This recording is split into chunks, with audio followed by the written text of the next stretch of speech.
Convention Against Torture, International Law Visualized. Following the 1975 Declaration on Torture, the General Assembly enacted the Convention Against Torture in 1984, and it went into effect in 1987. There are over 170 state parties to the Convention, and they are required to prevent and punish acts of torture in their jurisdictions, as no exceptional circumstances, such as war, public emergency or obeying superior orders, can be used to justify torture. The Convention requires states holding a suspected torturer to prosecute or extradite him, and protect and compensate torture victims. It also mandates education on the prohibition of torture for those involved in the custody, interrogation or treatment of prisoners.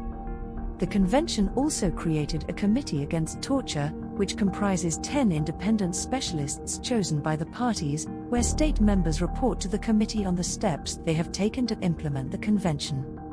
Upon receiving information about the systematic practice of torture in the territory of a state party, the committee may invite that country to cooperate in examining the information and submitting observations.